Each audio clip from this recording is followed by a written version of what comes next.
At the last seminar, the computer system that Esther had created, she took a FileMaker program and wrote the system, which makes it possible for you to purchase things and register as you do. And in the middle of the seminar, that computer that Esther set up in 2005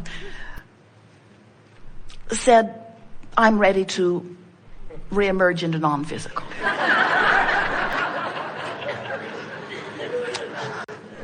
And so I'll hang on for you as best I can for the rest of this seminar, but after that I'm done, was the message it was giving as it continued to turn itself off and disconnect the network. And so after the seminar, Esther took another computer, and with the help of her computer genius back home, she set the system up again.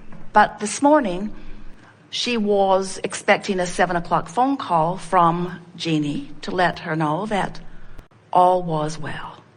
Even though she didn't feel that it wasn't, she wanted to hear that it was.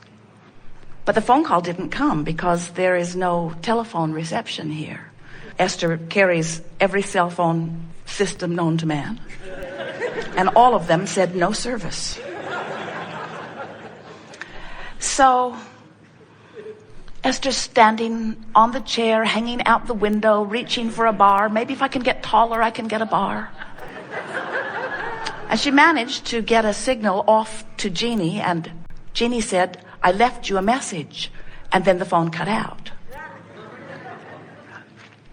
But Esther could tell by the tone of Jeannie's calm voice that all was well, so Esther looked at her phones, and there were no messages on any phones.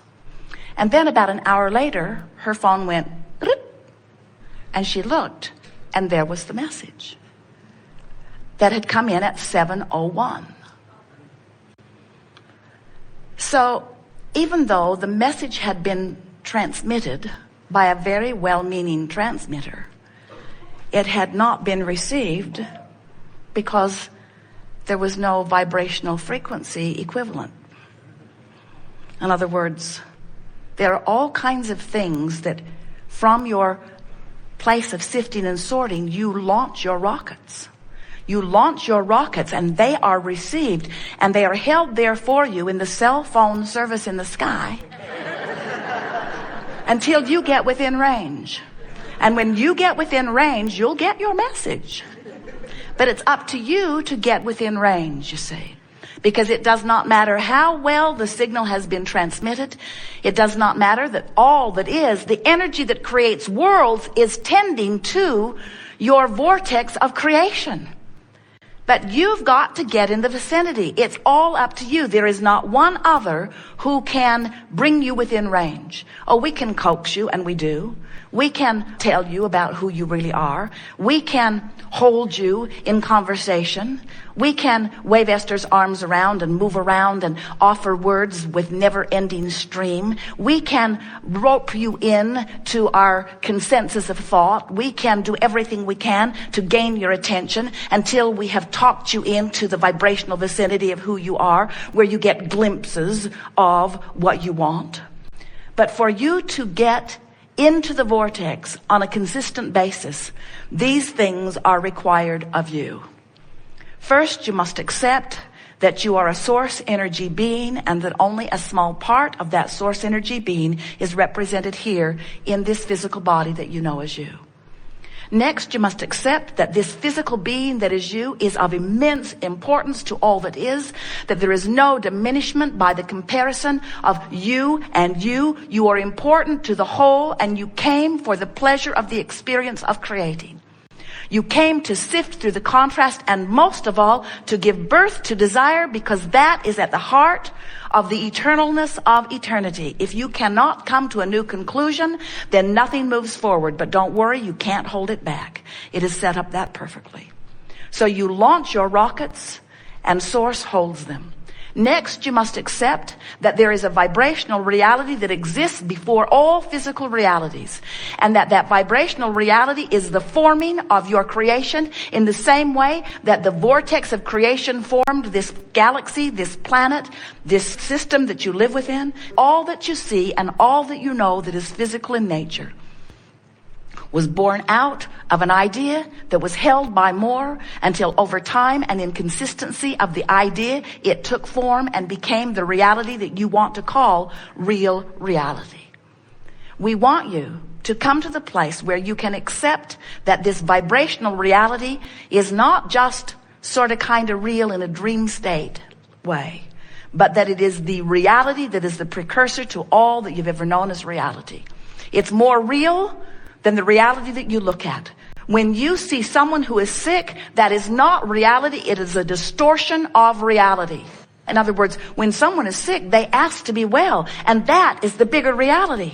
When you don't have enough money and you want more, you launch a rocket of desire and your vibrational bank account becomes bigger than ever before. The financial crisis that your world has been focused upon has put more into your vibrational mass consciousness reality than hundreds of years that have gone by. In other words, when billions of people make requests into this vibrational reality, it is something that is real and will have lasting and positive effect on this and future generations. But in order for you to know it in your now, you've got to find a way of closing the gap.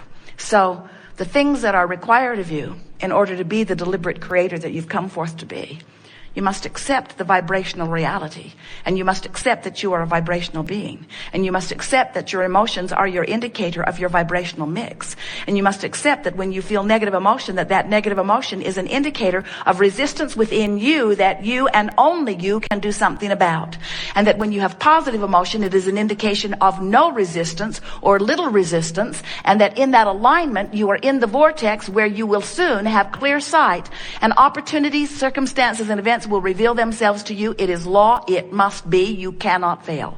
There is nothing that you cannot be or do or have. Once you've given birth to it and it's in the vortex, all you've got to do is find a way of lining up with it.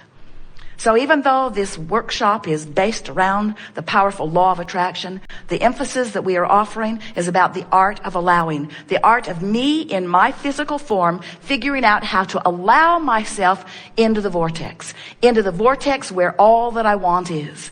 And if I have a chronic habit of thought of complaining or worrying or pushing against or finding fault, if I have chronic habits of thought like that, then I have chronic habits of thought that hold me outside the vortex. And we say, being outside the vortex isn't so awful. Many people hang around outside the vortex pretty much all of their physical life, and they don't really move in a consistent way until they croak.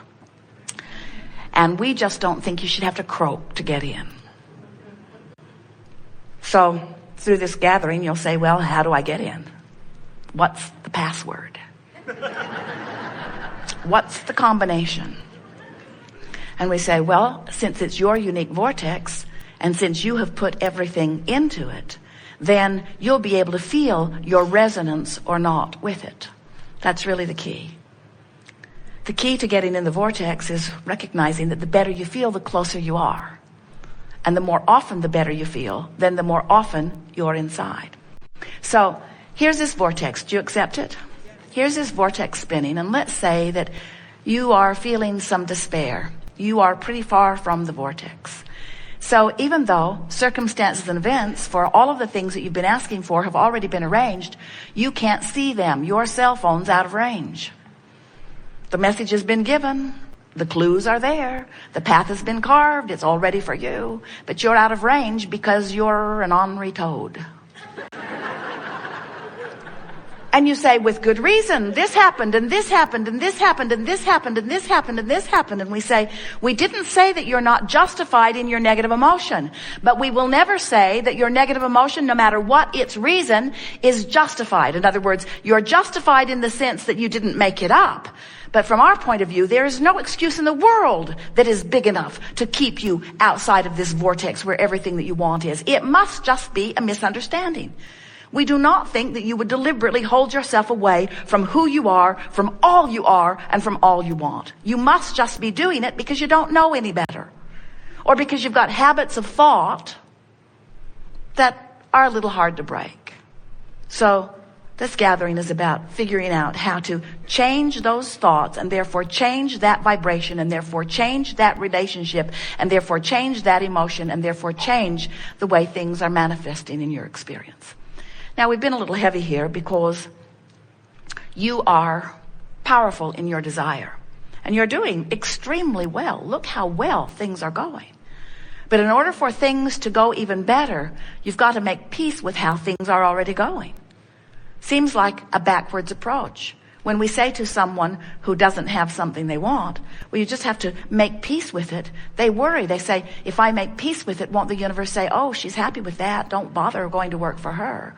We say, it doesn't work like that at all. When you make peace with it, you stop resistance. When you let go of the struggle, you soften resistance. Anything that makes you feel better allows you to be swept into the vortex more easily. Well, now you know everything we know that matters. There is nothing more that we could tell you that is of importance. Now you just have to practice getting in the vortex. Esther has been in and out of the vortex, more in than out, almost all of her life. And recently figured out how to get in there on purpose. And as she began to stay in there more consistently, in other words, in, out, in, out, in, out, in, out, in, out, in, she began announcing to Jerry, I'm never coming out. I'm never coming out. Because just the elation of life, the way she felt, the clarity of her mind, her response to the world, the way the world looked, the way the world was responding to her. Why would anybody ever want to be out of the vortex? And then something happened, out she was. She was really irritated about being out. But then she remembered how easy it was to get back in. She developed this sort of regimen where she would lay in her bed every night before she would go to sleep and make lists in her mind of things that she appreciated. And in the morning when she would awaken, she would lie there and find those things again. And then as soon as she would get up, she would go to a chair with Jerry and she would begin doing a focus wheel to clean up any ragtail vibration that she had discovered in the last 24 hours where she recognized that there was some vibrational work to do because she had had a little piece of negative emotion about something. And once the negative emotion was activated because of her attention to it and then released or deactivated because of the focus wheel process that she was doing, she would go into rampages of appreciation and long lists of positive aspects. And the whole process took about an hour a day, 15 minutes before she went to bed, 15 minutes when she woke up, and then about a half an hour of processes. And she discovered that she could stay pretty consistently in the vortex. And that is what we wish for you. Now, if you're not in the vortex and you've got some negative emotion, which is your indicator of resistance, and you don't know it, don't worry, it will get bigger. And if you still don't notice it, don't worry, it will get bigger. Because everything that you are living at all times, every manifestation that surrounds you is an in-the-moment indication of the vibrational relationship between you and you. We're not kidding you. There is nothing that happens to you that is because of something else. The traffic you're in is because of this relationship. The way the waiter treats you is because of this vibrational relationship. The way the economy treats you is because of this relationship. Everything that you are living is an indicator of your vibration. Don't you love that? Don't you love knowing that if your body has some symptom or some diagnosis has been assigned, all it is an indicator of your vibrational relationship between who you've become and who you're letting yourself be. That's all that it is. So it would not matter what the diagnosis is that has been given to you. It's only an indicator of a vibration that you can change. So during this gathering, we want to show you how, regardless of what the reality is, you can change the vibration. And when you change the vibration, the reality has to change. You are invincible. There is nothing that you cannot be or do or have. You just got to know the rules of the game. You got to understand law of attraction. You've got to know what your emotions are telling you, and you got to want to get in the vortex. We've enjoyed this interaction. It has been a wonderful day. We've taken thought beyond that which it has been before, and we've accomplished our greatest intent in that we've alerted you to the existence of your vibrational reality. Now, you've known about it before, but you've never known about it this clearly before. And you've never known that this vortex, this creative vortex, this vibrational reality was spinning and gathering, collecting all cooperative components. And never before have you been so keenly alert to where you are in relationship to this cooperative gathering.